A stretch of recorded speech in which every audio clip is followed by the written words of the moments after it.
We are gearing up for another big day here at the Voice of College Football. We appreciate you stopping by for the best in discussion, debate, and analysis. Day 2 of 4 from Atlanta and SEC Media Days. We're going to get right to it. Pretty heavy packed day full of big brands: Auburn, Tennessee, Texas, Georgia. How about that? And we're going to talk specifically Auburn and Tennessee. We'll also have a Texas angle as well. And of course, we invite your comments and questions as always. We'll get to your calls as well. Let's lead it off with those Auburn Tigers. And if I'm adding this up correctly, I hate to bring it up, Kyle, 4 consecutive losing seasons for Auburn football. Yeah. So that's got to stop sometime soon. Yeah, you had to start off that way, didn't you? We're trying to forget it just hit me. As I was introing you, I thought, Harsin 2, Freeze 2, 4 consecutive losing seasons for Auburn. Yeah, how about that? It's almost like they made an incorrect decision several seasons ago, and they're paying the price for it now. I won't go there. That's another story for another day. But at least I'll get that little jab in there for people who have not reconciled with that fact about 5 years ago. We're here now, and that's the focus, right? The narrative is Auburn has had several consecutive losing seasons. And how do you change around? Is it going to change around this season? I think that's the big question that's starting to circulate, I think a bit prematurely, in my opinion. Hugh Freeze, is this a make or break year? That's a thing that I get asked almost, on the hour every day, whether it's on a show or it's on a social media thing. I think it's a bit premature to be talking like that, but you can certainly understand that in year 3, after 2 losing seasons, you got to have some forward progress that's going to be look promising, I would say. Got Kyle Loomis here from E2C Network. It's not just Auburn football. Of course, you're going to get your big dose on Auburn football, but Auburn athletics across the board, the Auburn community, the Auburn family. So check it out. It's right here on YouTube. Kyle with the E2C Network. All right. Much was made of Hugh Freeze's golf game. Now, I understand from this that, number one, he's a heck of a golfer. Yeah. Like, he can golf.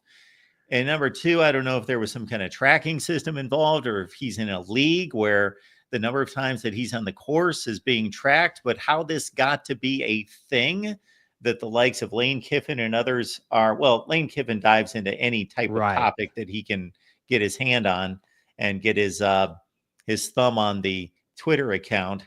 But what is going on with Hugh Freeze's golf game?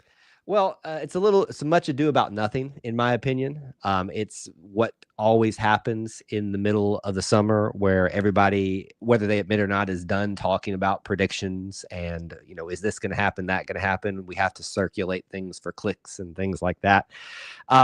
What you've got here, and I've thought a lot, Mark, about how to spell this out for everybody, and I'm going to do my best job at explaining this today. I think it comes in 3 phases, 3 entities that kind of you have to work this through. So the initial story is that a report was published. Someone did some really deep dive research through a website, I think, about how often and how good, I guess, Hugh Freeze is at golf, and then chose to bring that information to light during a convenient time where there was maybe more negative press, especially on the recruiting trail for Auburn. So let's talk about it from a few different angles there. The easiest one is the troll fans. Any fan base, Alabama, Georgia, whoever, is going to take anything and run with it. And Auburn fans do it too, right? Not to make light of sometimes very serious issues, but we have a little fun at the expense of Georgia when it seems like every summer they have a traffic violation issue with their players there and have a lot of, call it speed you and all that kind of stuff. So troll fans are fans. It is what it is. You have your fun as long as you recognize that it's not really an important thing in the conversation. With the Auburn fans, this is a fan base that has different sects. You've got people, I think, that are a little bit more reasonable, a little bit more calm about things, want to see results, as we opened up the show talking about. But then you've got this side of the fan base that just can't rationalize that you made a bad decision several seasons ago that you're still working your way back from, and that takes more time than you're probably used to get back to where you should be. And Auburn is not where it should be right now. Let's be very clear on that. And so anytime that portion of the fan base can be stirred up you're going to see that taken advantage of. I'll be 100% honest with you too, Mark. There's a political angle of this too. There's people that don't like Hugh Freeze because of his faith, because of his supposed political affiliations, and they may be opposite of those in some of the media. And they find any opportunity they can to take digs at this man on grounds that just don't really matter in the grand scheme of things. So to kind of pull this all together, I think you've got an opportunity here where Auburn's recruiting based off of stars and rankings at this current time isn't doing so hot, right? I think that's a very, if you go onto the sites, you're going to see that. They had a bunch of decommits. There's a lot of things going on in the recruiting space. That was chosen to be brought out or right around this time so that you can maximize the impact of it. Everybody's a little upset. What's going on? Well, of course, it's because he's playing golf more often than he should be when he's been doing this the entire time. And may I remind you, has had several good recruiting classes here at Auburn and in his past as well. That's what he's been pitched and known as. And I would argue this point too, Mark, that it's not just that he's recruiting the stars and the rankings. He's actually getting those guys that he recruits onto the field early as true freshmen, true sophomores, and making them into all SEC type of guys very quickly. They're taking over the starting jobs of people who have been here for a while. So that tells you that he's finding the right guys and replacing those that aren't as helpful to the program. So all that to be said, I know I've gone a long time on this, so you can tell I've thought about this a lot. If this makes sense, it's much ado about nothing. Opposing fans, have your fun with it, but it means absolutely nothing, and Auburn fans shouldn't be spending an ounce of time or worry about it. Folks, we do one watch party each month during the off season. We will ramp that up to one per week after, obviously, college football games are played on Saturday. We checked out the 2024 Rose Bowl last night with all of you. So if you're a channel member, you can take part with us on our watch party monthly classic game. And then again, once we get into the season each week. So be a channel member here at the Voice of College Football and check out, of course, E2C Network with Kyle. All right. The quarterback situation is firmly entrenched on one hand, but I guess anytime you bring in a new guy who's had limited success at his previous stop, and the quarterback position itself has not been successful in recent years, right, there still is a line of questions to be asked about if this is truly the guy and how he needs to be developed and coached. Right. And so we're talking about Jackson Arnold. I think from day one, when he was signed by Auburn, most people assumed he would step into the starting role. And we're sitting here today, and all signs are apparent to that. Hugh Freeze while he has not said Jackson Arnold is the starter, he has said Jackson Arnold is the number one guy. He's talking like it. The coaches, the players are talking like that. And he came to SEC Media Days today. So that's about as much sign as you need to point towards who's going to be the starting quarterback. So there's not really a battle. There's not an issue. But what you pointed out is correct. Is he the guy? Is some of the problems that he had at Oklahoma going to translate over to here and continue? Or is this a fresh start? I heard that a lot today in SEC Media Days from him specifically, talking about, not in a derogatory way towards Oklahoma, but all parties involved just needing a fresh start. It didn't work. Sometimes we can say that about Brian Harsin. It didn't work. Where there are reasons for that, but it just didn't work. So I'm very optimistic and hopeful. I love the language that's being used by him, by the players around him, about how much they value his leadership. He talked a lot today about how he waited until he had earned the right to be a leader. They have this leadership council in the program, and he wasn't on it right away, as most people would think the quarterback should be on that, but he just got there. So he had to work his way onto it and be voted onto it. And so now he sits here firmly entrenched as a leader at the very least, but the 99.9% certainty starting quarterback. Is he going to be the guy that's the answer? I think that question is much deeper than just the quarterback position. The offensive line, as you have heard me say 1,000 times, has been inconsistent at best over the last several years. Not a shot at one particular player or another, just talking about the unit. But to me, it's a much deeper question than is Jackson Arnold the answer? Are all these pieces together the answer? But we're going to be answering that question with Jackson Arnold at the helm, it seems. So, Kyle, if that offensive line is doing its job and allows Jackson Arnold to do his job, there's still a third component there. So the wide receivers have to do their job. And we know that there have been a couple classes of wide receivers that have been impressive in the recruiting rankings. And of course, Cam Coleman is at the top of that list. So the wide receiver position, how do you see it coming into 2025? Yeah, I like to look at things that are the most obvious, things that we can look at with the most certainty when we're speculating about things. We know Cam Coleman's legit. I think we all saw that he had some injuries he had to work through last year and a little bit of a slower start at times. But if you take the beginning and the ending of his time in his first season at Auburn, he fits the part. He's a beast. And then you've got Malcolm Simmons, who's been there this past year, who is one of the more dynamic wide receiver options that we have. I know this has no bearing on the team, but in college football 25 and 26, I have a lot of fun throwing the ball to him because he is speedy. He is very good in space, and I love getting the ball to Malcolm Simmons. I love us, the Auburn Tigers, getting to the ball to Malcolm Simmons. So those are the two that I look at. And if you just start right there, that's enough for me to get excited about this season. Now let's throw in Eric Singleton from Georgia Tech. You and I have talked about him previously. A lot of hype around this kid. Jackson Arnold talked today at SEC Media Days about how fast he is. So the expectation is for Eric Singleton to come in and do what Keandre Lambert-Smith did last year and just step right in and take off and become one of the guys, if not the guy. I think Cam Coleman's going to have a space for that time as well. But those are probably your core three you're looking at. But I would ask you and Auburn fans to remember some other names as well. Perry Thompson. They talked a lot about Horatio Fields today. Jackson Arnold did.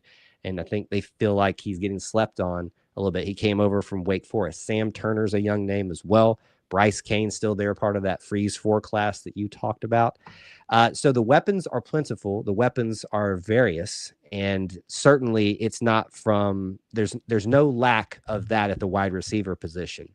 Can you get the ball to them? Can you give the quarterback enough time to feel comfortable, to work through his progressions, to work the system that Hugh Freeze has? That's the big question to me. This is, of course, the pinnacle of talking season, but it leads right into August camp. So we've been talking for months and months and months because the sport obviously is the shortest in season of any of the major sports. But then we talk more than anything right before we finally get to some football on the field as the team tries to work through some issues in August. So this is the time that people are laying out predictions and so forth. I'm not going to pin you down to that, but I'm going to somewhat pin you down to what's reasonable, what's going to be a successful season. Yep. You know, yeah, I saw. Go ahead.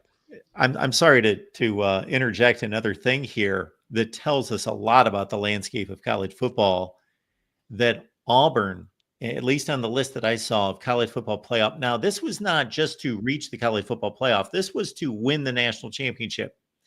That Auburn places higher than, I think it was every team in the Big 12. I don't have any issue with that. If that is legit, I have no issues with that. I was almost certain that that's what I looked at it on here. It was a couple months ago, which tells me that although Auburn's a long shot to make the playoff, that those powers that be in Vegas believe, okay, if you're in the SEC and you can make a playoff, then right, you're going to make the run, or you can make the run versus the Big 12 being overmatched. Yeah. So that was a bit eye-popping to me because I was trying to run the math in my head in terms of odds and saying, wow, they're really putting a lot on mid-tier teams in the SEC once they get there to have at least a puncher's chance. How ridiculous would that be for Auburn fans to have those kind of thoughts? No, Hugh Freeze even said today at SEC Media Days that the expectation is for them to be in the conversation for the playoff. And I think that's what the expectation needs to start at. Auburn hasn't been in the conversation for the playoff in this new format yet, and that needs to happen this year, at least in some level. Like, you can't be out of it for the whole part of the year. There has to be some progress where Auburn factors into the equation somehow. Now, when we get to predictions, obviously, certain, you know me, I'm not a big prediction guy until we get much closer in the season, but I always talk about it this way. What is the expectation, or what should the expectation be for the program when you look across the whole story of Auburn? I think 8-4 is a bare minimum expectation that should be expected every single year to reach. I think Auburn is capable of that. I think they can get the talent, the support, financial, and just in energy, fan support, all that kind of stuff. um, and has shown just the ability to make miraculous things happen. Some people call it playing a nightmare in Jordan-Hare Stadium. They got all the tools are at Auburn's disposal. And I think that plays into also what you're talking about with that list. Yes, it's about being in the SEC. You're tested, but really it's about Auburn too. And they've seen Auburn do this time and time again, get underestimated and then come out and punch someone in the mouth. And before you know it, they're 2013, they're in the national championship game. Is that happening this year? I wouldn't venture to say that, but it would not shock me to find Auburn firmly in the conversation for playoffs in the middle of the year. I think this team's ceiling could be very high if all the pieces are fitting together this season. Kyle Loomis, check out his channel right here on YouTube. It's Everything Auburn, E2C Network. Kyle, it's always good to see you. Thanks for dropping by, and we will catch up with you hopefully before Auburn hits the field. Yes, certainly. Let's do it. There's going to be plenty to talk about in the Auburn space. Awesome. All right, let's keep it rolling here at the Voice of College Football. And so I'm going to warn our next guest as we bring in Matthew that we've got our guy Tucker scheduled for 4:30. So we may have a bit of a Tennessee-Texas sandwich here. Maybe we'll do it that way. We'll see. But we've got about 10 minutes here. Matthew, how you doing? I'm doing good, Mark. I see you a lot. You don't see me very much, though. Well, maybe I see you a little bit more than you think I do. Maybe. We'll put that on, because obviously you're cranking it out on the Texas channel. So everybody get on over there. Check out the work that Matthew and Gerald put in on the Texas channel. Mondays at 8 Eastern, correct? That is correct. Absolutely. So I did not hear from Sark today. I'm behind on my coaches' interviews and trips to the podium. But let me know what Sark had to say, because most of the questions had to focus, I guess, around what's left to do, win the national championship. Yeah, so the two main questions were about the defense as a whole, and then, or that stuck out to me at least, and then also the red zone. That was actually the first question he got. And I'm always going to point to this because I do believe if Texas is going to win a national championship this year, it's because they moved up in red zone efficiency. 2 years ago, they were ranked 79th. They were ranked 80th. Iowa was ranked 79th in red zone efficiency. So I said, hey, they're going to be a little bit better next year, aren't they? Well, last year we were 113th. So no, they got worse. So think about that, Mark. You go 11-1 in back-to-back years. You get to an SEC championship game. You win the Big 12 championship. And you were that bad in the red zone. If this team can be the 50th best red zone offense, I think that's where they will get better and they'll win a national championship. Well, you simply brought the Iowa offense into a comparison. So anytime you want to highlight something that's that atrocious and egregious, if you can match it up against Iowa and show that it's anything close to that level of incompetency, then that drives home the point every time. Questions have to be abounding about Arch Manning, and I think everybody's pretty comfortable, aside from a few people that jump on here from time to time that just expect him to implode and not be much of a factor this year, that he's put in his time, he's put in the reps. When you put the name Manning on it, I got to think he watches as much film as anyone if he takes after his uncles. So Arch Manning, and then he gets hit, obviously, with the Ohio State defense out of the gate. But we're looking at a guy here, from what I hear, and I've seen him play very little. It was mostly in the big games, in those red zone type packages, short yardage, that is going to provide them with a running element that Quinn Ewers did not. And his deep ball accuracy is supposed to be superior. 100%. Those are definitely the two big things.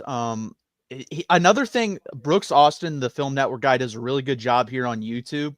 Says he does the best job that he's seen out of anyone of connecting your eyes with your feet. And I think that's what will help with the deep ball accuracy. He's really good at reading through the progressions and, not making those awkward angle throws of off balance, even though he can. He has a very strong arm. He can do that. But you can tell he's been brought up to where, hey, footwork is the key thing. I'm a gigantic Peyton Manning fan. He's my favorite athlete. So to have Arch Manning here is really cool. And watching Peyton Manning, that guy was a tactician at reading defenses, footwork, all that. So I think Arch Manning definitely has some of that. And then, yeah, Quinn Ewers was good in the intermediate game, but he definitely struggled on the deep ball. I expect that to be a big part of the Texas offense. And you see in the 2020 Alabama offense that was so good with Steve Sarkisian, they were very good with Mac Jones of, cutting you a little bit with these 5 to 7 yard passes. Then all of a sudden they hit you over the top with the Jerry Jeudy, with the Henry Ruggs, with the Devontae Smith. And I think that's what you're going to see with this Texas offense. And especially, I think they're going to be really good in the play action deep game as well. It's funny, Matthew, you may have seen my conversation with Steve Dace a couple of weeks ago. He came on, and he's not as high on Texas as most people are. He has them as a back half of the top 10 team versus everyone else that believes they probably have received more number one votes from major publications than anyone. Once I went deep on, a number of sites, Phil Steele in particular, I'm looking at this personnel and thinking, I don't see a weakness on this team myself. I just don't see a weakness. That doesn't mean they don't have things to work on, but is what would be the number one concern that you would have? The number one glaring concern, I have 2 of them. It's the number 2 cornerback. I'm not 100% sure who takes that. Now, again, the talent is there. You could have 4 guys that you could throw out and say, hey, this guy had an all SEC type season, and I'd believe you. Kobe Black, Jalen Gilbo, Santana Wilson, Warren Robertson, all those guys are capable of that. Have they proven that? No. The left guard position on the offensive line is the one offensive line position I'm not sure of. Neto Umulazulu came in 2022 with Kelvin Banks, Devon Campbell, Cam Williams, 2 of those guys now off to the NFL.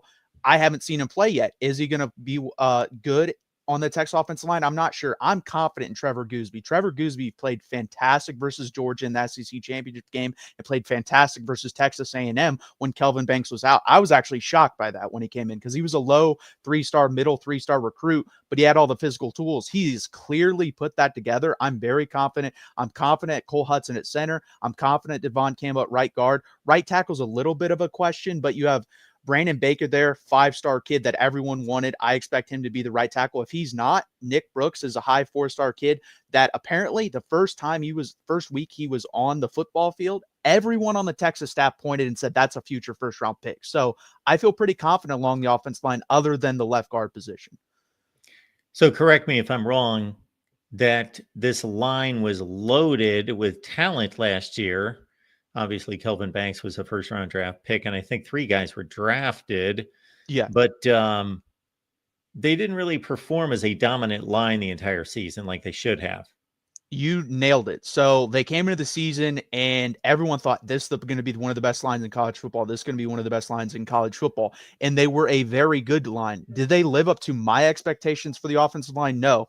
And the stat I always like to give is when we played Georgia in 2 games, we gave up 28 sacks the whole year. We gave up 15 sacks in 2 games versus Georgia. Let me repeat that. We give up 15 sacks in 2 games versus Georgia. To win a national championship, you go through Georgia, you go through Ohio State, you go through Alabama, you go through LSU, you go through Michigan's, you go through Notre Dame's. I don't really care what you do in the other games. You have to prove to me that you're an elite offensive line in those games, and they did not do that. Are there a couple players on offense and defense that we don't know a whole lot about right now because they've been stuck behind another star, but you're expecting big things out of? So you asked me the question last year, who are my 2 breakout players or some breakout players? I said Jahdae Barron and Gunnar Helm. I think I did pretty well with those guys. I think they were breakout players, especially Jahdae Barron. Us Texas fans have loved him. He finally got some national spotlight and he was fantastic. I think this year on the offensive side of the ball, the guy for me, he transferred in actually, is Jack Endries. I have said it. I'm going to continue to say it. When I say something, I believe it. This is not a hot take thing. I think Jack Endries is going to have the best statistical season of any tight end in the history of Texas football. I think he has that capability. That's how the tight end position is used. I think Arch Manning is going to help with that as well. So that's my guy on the offensive side of the ball. On the defensive side of the ball, I have a couple guys. I have Leonga Lafau, the other linebacker not talked about with Anthony Hill. I think he started to play very well down the stretch. I also think someone like Alex January, who came in with Colin Simmons. Everyone knows about him from Duncanville as well, but he was a 3-star. Colin Simmons was a 5-star. He plays the defensive tackle position. I think that's a guy you're going to hear a lot about. He didn't really play that much last year other than down the stretch versus Ohio State, and I thought he played pretty well in that game, and I think he's going to have a good season this year as well. Got Matthew Miller here breaking down Texas. Sark was at the podium along with 3 players from the Horns at SEC Media Days in Atlanta today. Quintravion Wisner comes to mind, a guy that catches the ball out of the backfield, had over 1,000 yards, took advantage of a situation in which there were injuries, obviously, and he had to be the man last year. So with him back, Christian Clark, CJ Baxter was phenomenal in spots the year before as a 5-star. Is that the lineup right there, those 3 guys? How is that going to stack up in regards to running back reps? So yeah, this is I think the most overrated position by the national media. Everyone has them as like a top 3 room. I disagree with that because of the injuries. Christian Clark is coming back from an Achilles injury, even though I do think him and CJ Baxter are the 2 most talented backs on the team. CJ Baxter, complete knee reconstruction, MCL, LCL, PCL, all of it destroyed, had to get that. He hasn't even been cleared for contact yet. I like Trey Wisner, but he's not a number 1 running back on a national championship team. I've said that. People have not been happy with that. I said that in the middle of last year, and it proved to be true. He's just not. I like him as a running back, but if he's your number 1 back, you're not going to win a national championship. So I'm hoping CJ Baxter does come back healthy. I'm hoping Christian Clark comes back healthy. Another guy that can take that next step is Jarrett Gibson, who was also a 4-star freshman last year. Played well. His issue was fumbling. So if he can fix that, I also like him in this rotation. Now, is it a deep room? Absolutely. You have those 4 guys plus a really good running back as a freshman in James Simon, who I like. I think he might be one of the best all-around freshman running backs coming in. And then you have Ricky Stewart as well. I don't expect him to play that much, but I do like the room. Like, if you guaranteed me health, I agree it's a top 3 room in the country. But the problem is 2 of the 3 most talented guys are not healthy coming into the year. Trey Wisner, Mark. See, this is what happens to me during the offseason. I saw him play a lot of football last year, knew how to pronounce his name, but in the meantime, boom, don't hear about him for 6 months, and then I was just came out that way. So, yeah. So, Matthew, this is a special question just for you, because I tend to see from time to time that you get a bit irked by bad takes out there. So are there any recent bad takes that you've come across, whether it's at SEC Media Days, anywhere that you've come across that? Yeah, so I get a potty mouth. I need to stop sometimes. So, but yeah, I don't know how you deal with it, Mark. I don't deal with stupidity very well, especially when I don't know if it's either for clickbait for some people or they actually believe it, and I don't know which one's worse there. Today, Tyler Atkinson committed to Texas, and an Ohio State fan. I let me say this first. Mark, if someone had 40 games in high school football and they had 275 tackles in those 40 games, because that's what Tyler Atkinson has, is that a good football player? Or no, sorry, I underrated it. 475 tackles in 40 games. 475. Do you think that's a good football player? It's a pretty stout, almost over 11 tackles per game. Yeah, he's going to end his career with over 600 tackles. So that's pretty crazy. And someone said, well, high school stats don't matter. And I have to think, well, I think stats matter when you're looking at a high school football player, but, that's just me. In recruiting, I like my high school recruits to have good stats. So this is where I stand on any argument when it comes to stats, recruiting rankings, all those things. If you're going to talk and argue recruiting rankings or recruiting in general, let's say, and see who's got the better class, that's where you start. It's like if we were going to talk about who are the 10 greatest quarterbacks in the history of the NFL, we'd start with stats. Now, we wouldn't just throw the stats down and then say, well, that's that. No, we put context to it and say, well, he had to deal with a bad offensive line, or he didn't have any receivers for 5 years. We'd throw, he was clutch. We would start to bring context to it. But yes, they keep track. Every play, folks, has a winner and a loser. There are stats kept on every play, and they mean something. If the running back ran 70 yards for a touchdown, it might have been the easiest 70 yards imaginable, or it may have been breaking 18 tackles. Yeah, there's context to it, but it's a success regardless. So, yeah, that's Well, That's and a bit especially silly. at a position like middle linebacker, I bet if I don't even know this, if you looked up the 10 highest tackle totals for a middle linebacker in NFL history, I bet 7, 8 of those guys are no questionably like Hall of Famers and Sure. 7 of the 10 best guys that have ever played the position. Like middle linebacker is definitely one of those positions you kind of have to look at tackles, I feel like. So, yeah, I get pretty frustrated with stuff like that. But overall, no, that's just the latest thing that I couldn't believe someone said. But I agree. There's so many other things that go into it, but that's definitely a big part of it. Yeah.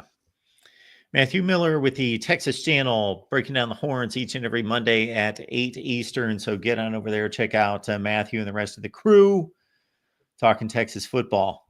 All right, Matthew, good to see you. Yep. Thank you, Mark. I mentioned off the top, this is probably the most impactful, hard-hitting day at SEC Media Days. No Vandy, no Kentucky, no Mississippi State, Tennessee, Auburn, Texas, Georgia. So let's keep it rolling. We got Tucker Harlan stopping by. You can catch his work right here at the Voice of College Football and also at Vols Wire. Tucker, what's going on? Hey, Mark, good to hear from you. Absolutely. I first of all, I agree with what you said just now about the most impactful day at SEC Media Days, because obviously there's all kinds of storylines around Tennessee. I personally don't think Tennessee was even the biggest story today, just with all the different things going on with some of the other teams that were up there today. So I have yet to get a chance to hear from Josh Heupel and players. So I'm going to give you that courtesy that you can let us know what was the most meaningful thing that Heupel was asked and had to respond to. Yeah, the thing with Josh Heupel is if you spend enough time around him, watch enough of his press conferences, he is an artist at telling you absolutely nothing. Unlike some of the other coaches that we've seen walk through the doors at Tennessee who were trying to dominate the press conferences instead of the field, that's not where his priorities are. He was asked about the quarterback situation, as you might expect, and he said that it is an open competition and that Joey Aguilar is not starting just yet. He's going to have to battle through Jake Merklinger and George McIntyre, which is not surprising, knowing Josh Heupel. I personally think it's fairly well decided at this point, but things could work themselves out in the first game to where, say, Merklinger overtakes Joey Aguilar. So obviously that's a pretty dominant topic of conversation with Tennessee football right now, just given everything that happened in the spring. And with everything that did happen in the spring, although that's ancient history, old news, since we have yet to talk about it, Tucker, what was your take on the Tennessee stance against Nico? I'm going to sound like a homer here, but I think it was ultimately the right thing to do. Josh Heupel was, and this was after he went up on the podium today, but he visited with the SEC Network set, and he said, "I love Nico." That's a direct quote. I actually think there is truth in that statement. I just don't think he liked the dad, didn't want to have to deal with the family, because I think they were the ones really turning the wheels here. And unfortunately, it's just becoming a common thread now in college athletics where a lot of these kids, either parents or just other people in their lives, are making decisions for them rather than letting the kids make the decisions for themselves. So ultimately, I think Tennessee did the right thing. And who knows, it could set a trend in college athletics here pretty soon.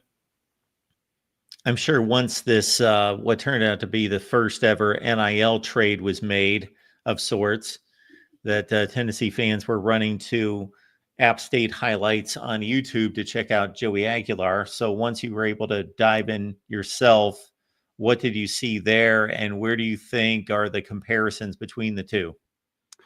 I got to be completely honest, Mark. I have watched the highlights. In terms of accessibility, it's a little bit difficult with them just because, Appalachian State is not broadcast on ESPN every single Saturday. But I did get to see some of his stuff against Clemson and North Carolina, and there were some good things in there. But I think the biggest takeaway that I have is we're not really going to know what all Joey Aguilar has in store up until Tennessee plays Syracuse that first Saturday. And we're going to learn pretty quickly what's going to happen with this quarterback room, because you got that game, and then 2 weeks later you get Georgia at home, which is a big test. And I'm pretty glad that we're going to know this stuff early on, because I don't like lingering quarterback competitions too far into the season, like say what you had at Oklahoma last year, where you bench Jackson Arnold for Michael Hawkins Jr. and it turns out Hawkins Jr. is not the guy, so you got to go back to Jackson Arnold. I don't like situations like that. We got Tucker Harlan stopping by, breaking down Tennessee football for us. The Vols showed up at SEC Media Days today, and you can catch Tucker's work. They're hosting Tennessee at the Voice of College Football. That show's Monday at 8 Eastern, correct? Yes, Monday at 8 Eastern. Perfect. I've lost track of these shows. I need my list in front of me because there's just way too many to keep track of. But it's the Tennessee show. We got a Vols channel here, folks. And Tucker does a great job with the show each and every Monday at 8 Eastern. So check it out there. Without James Pierce and the rest of this, it's not just him. This was one of the better defensive fronts in college football. They lost quite a bit. I think 3 NFL draft selections. Dylan Sampson at running back, the all-time leading rusher in the program. Or for at least one season. I forget what the deal was. Yeah, it's one season. Single season rushing leader. Yeah. I always was impressed with Squirrel White. They lose him. Pretty much all new skilled position players for the most part, I think, for Tennessee. And with what I just mentioned with the defensive line losses, not a lot expected out of the Vols this year. Are you going into this season with tempered expectations, or are you thinking, hey, people are sleeping on us? I'm leaning more toward option B here, honestly. And obviously this could sound like a homer take, and that's fair if you want to call me out for that. But I do think that this team could surprise some people this year, potentially. And the big thing too is, and I would compare it a little bit to the schedule Missouri had last season. A team that is not necessarily supposed to get better after having a good season, but the schedule doesn't allow it to get much worse, if that makes sense. I believe 9-3 is very attainable. And I think that, looking at the big 3 games, I think those are all games that right now I say Tennessee loses. I said on our Florida show, I think back in May, that right now to me is the hardest game on paper for Tennessee, just because the most at quarterback there with DJ Lagway. Not so much with Georgia and Alabama just yet, but not at all going to say Tennessee will win those games right now. But you look elsewhere, Oklahoma is the other big one that kind of stands out this year. Josh Heupel has only lost 4 games at home. 2 of them are Georgia. The other 2 were both in 2021 to Kenny Pickett and ACC champ Pittsburgh. And then, of course, the infamous Ole Miss game. But, of course, Ole Miss went on and played in a Sugar Bowl that year. So that was a very good football team that came in there and won. So, and obviously Josh Heupel, he's going to be motivated to play Oklahoma every single year, just because of the falling out that he had with the Stoops family back when Bob Stoops let him go back in, 2014, I believe. So always going to be motivated for that game. And then I just look at some of the other SEC games. I mean, maybe Mississippi State gets 2 or 3 wins before and gives Tennessee a tough game. Obviously the Syracuse game is a bit of a tester early in the season, but Kyle McCord is gone. He was a proven commodity at quarterback. Steve Angeli, at least as of right now, is not that. That's something that could change, but we'll just see. After everything that's happened both last season and then into the offseason, there's no reason Tennessee shouldn't be motivated to come out and just absolutely kick Arkansas and Vanderbilt in the teeth when they come to town. And then Tennessee when Tennessee is competent, Tennessee does not lose to Kentucky.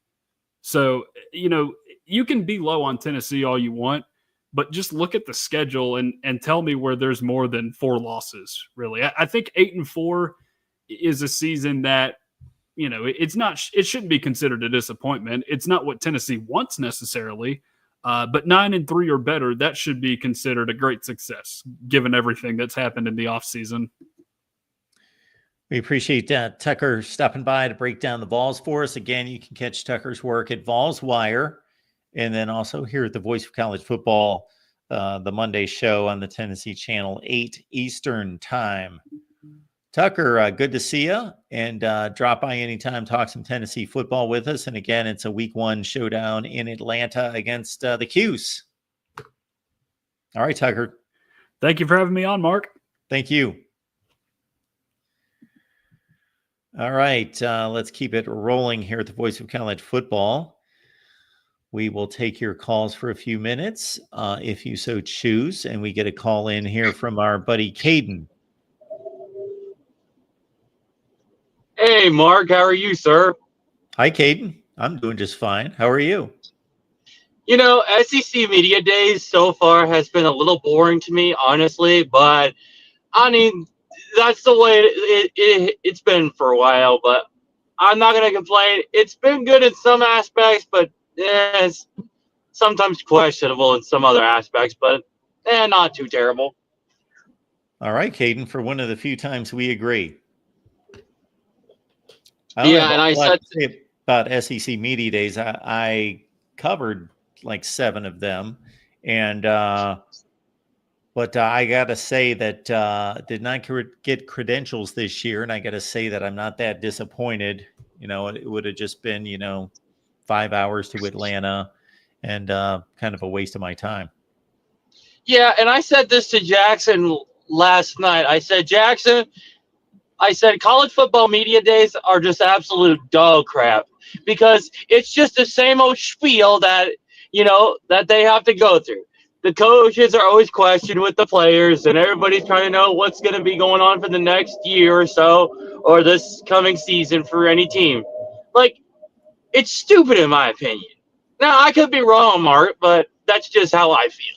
Well, I would put it this way, that I can understand why you would say it's stupid, because 90% of what's said, you and I and just about everyone who watches college football could write down the answers because we already know what they're going to be. It's very drab. It's very mundane. It's very close to the vest. But I would say that there are some of those personalities out there, whether it's Brett Bielema, Lane Kiffin, those kind of guys that will drop some gems down. Steve Spurrier used to when he was coaching. And it's also a good showcase for each conference. It's also a good showcase for college football. And so it's necessary from that standpoint. It gets college football back into people's brains and at the forefront of the sports landscape. Right. And then also, and I'll just say this, if I was a head coach at, Ohio State or Georgia, like, I would just tell the media, like, honestly, just let us do our work, because it's better it's better for your actions to speak than your words to speak, as they say. So I would just say, let the team's action speak louder than their words, because it's honestly better to see the team actually play like you've been talking about for the last 6 or 5 months since the national championship season. So, I mean, really, that's just the bottom line in anything. So all these guys should show up doing their best Marshawn Lynch impersonation. Do you remember Marshawn Lynch? He used to refuse to say anything. Oh, I grew up watching Marshawn Lynch. Like, how do you think I don't know Marshawn Lynch, the Beast, the Seattle Seahawks running back? I mean, come on, everybody knows the Beast, Marshawn Lynch. Come on. Do you know where Marshawn Lynch went to school?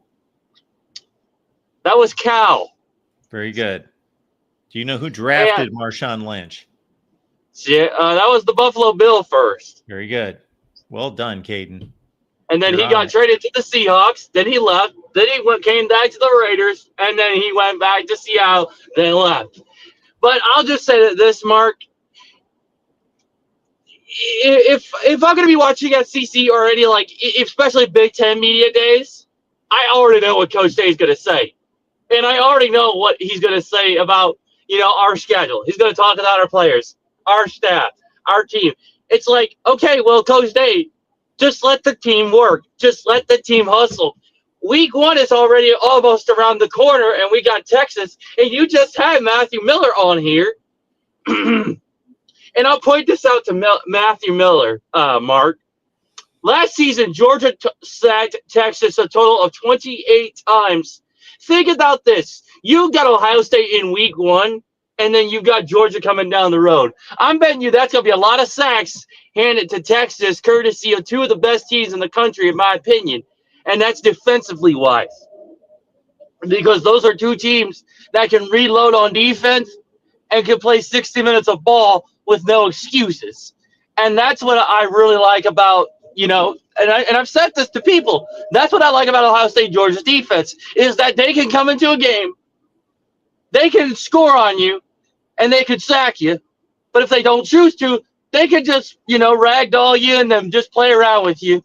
And then in the fourth quarter, they could just completely shut you down. So that's what I like about both defenses. I've been preaching about it for like the last year.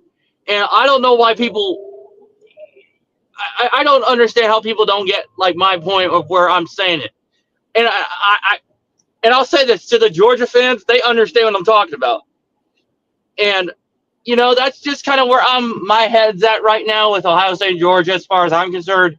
Texas, if they don't get their team 100%, medically cleared with the 3 starters of theirs, with the injuries that they're dealing with, and we don't even know if they're medically cleared. If they are not medically cleared, then that's going to be a huge loss for their teams. Because if they don't got the guys on the team ready to go, that's going to be a bad day to be a Texas Longhorn fan, especially if they got to come up and play in Columbus, and then they got to play Georgia in the following month. So that's kind of where my head's at right now at the moment, speaking of Matthew Miller. All right, Caden. Well, it's always good to get an update on where your head's at. I was kind of wondering that myself.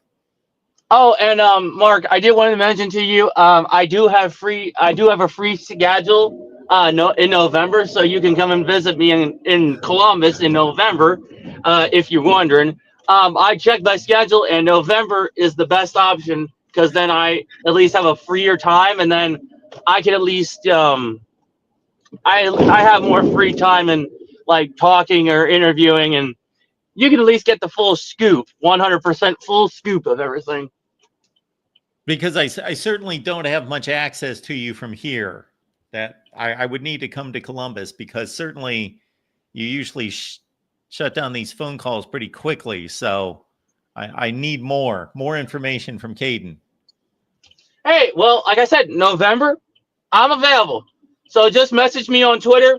I follow you on Twitter at Hollywood Caden, the final boss. Don't be afraid to message me on Twitter.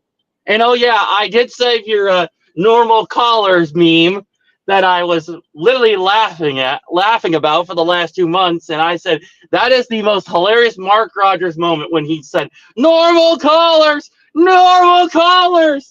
Oh man, I still laugh about it to this day still. Yeah.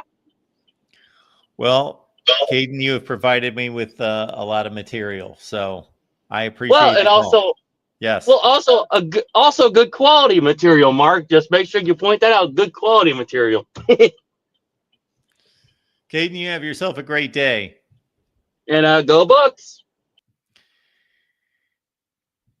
To be a little bit more detailed and clear about quality material, yes, if we're running a comedy show, a lot of quality material to deal with. If we're running a football conversation, a bit thin. Okay. All right. Good to know that the slate is clear to come up to beautiful Columbus, Ohio in November to talk to Caden, because there's so much I would like to find out. All right. Blue Wolverine showing up today. Jim says mark it down. And Minnie made a suggestion. to put together a compilation of Chris Foote and Caden calls. Now, that may not be the worst idea, except for number one, if we included all the calls, it would be like a 5-hour video. Probably be longer than that with Chris calling me since who knows when he started calling. I would love to find the first one. I probably was tempted to shut down the channel after that call. But anyway, I would have to hire an editor because there's no way that I could keep my sanity editing that entire video together. There would be a lot of PSTD that would come with that. Yes, Caden is open for appointments. I have been one of the lucky ones to be invited. All right, folks, we've talked Tennessee, we've talked Texas, and we've talked Auburn. Yes, Auburn. So we got 3 out of 4 from SEC Media Days today. The other one would be Georgia. I did not take notes, but I listened to Kirby Smart from the podium. He was laying it on a little bit thick in regards to some of the comments he made about the type of athletes that they're looking for, the type of football players at Georgia. So he was way overplaying the character aspect of the type of football players that they're looking for at Georgia, because he said, in this era with the NIL, he actually stated, so I was a bit surprised that he would actually say there are a lot of guys out there that, let's say you're a run-of-the-mill player on a decent team making $200,000 a year, and he did not use the exact words mailing it in, but kind of alluded to these kind of players just kind of mailing it in. They're comfortable. And so he's a coach, he sees it all the time. So I'm not in any way discounting that. He knows better than I do. What I thought was kind of funny was he gave one of these typical coach lines about character, effort, making the right decisions, the right choices. That means everything. And he threw out we don't care what their 40 time is. We don't care. Oh, give me a break. You don't care what their 40 times are. Come on. Now, if he would have established we go after the greatest athletes in high school football, then we try to separate them based on some level of character, buy-in, etc. I could have stomached that. But Kirby Smart made some kind of, I would love to go back. I think he was specifically talking about the cornerback position. But even if he wasn't, if he was just talking about high school football players, he makes this statement: there are thousands of players that can play at Georgia. If you're just looking at athletically, there are thousands of players that can play at Georgia. Oh, really? But I'm looking for the 4 or 5 that show us the character, I get your point, Kirby, but we don't have to take it to that extreme, because that's not true. That's not true. And you are looking for athletes first and foremost. It's good to look in the chat and see that Doreen and Minnie are having a love fest here. It's good stuff there. Great idea. Jackson, what do we have from Jackson? Mark, if you do videos of Chris Foote and Caden calls only, it could be in sets of volumes, like volume 1 or volume 2. Yes. For a second there, when you mentioned volumes, I thought like maybe they would have to be categorized with like a warning that, Mark yells about 3 minutes into this one and screams them off the air. So be prepared for the volume spike. But yes, I'm sure we would get dozens of views. Dozens. It would be phenomenal. All right, that's about what we've got going right now on this show. So we have talked enough SEC football for the day, and there were some other oddities that Kirby Smart threw out there, but I forget what they are. They must not have been that outstanding.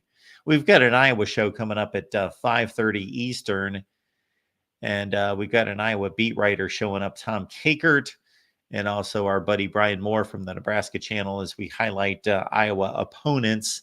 So that show is coming up here in a half hour, 5:30 Eastern. Check me out on the Iowa show, and we'll be there with Tom Kakert and with Brian Moore from the Nebraska channel. So that should be a heck of a show, and we will make it back here. Wednesday at 11 a.m. Eastern is the Buckeye show. And then, of course, with me on the College Football Show, we've got some great guests lined up for Wednesday as well. I know we got Chris Phillips and others. Chris Phillips, SEC Unfiltered, and others lined up for Wednesday. Right here at the Voice of College Football.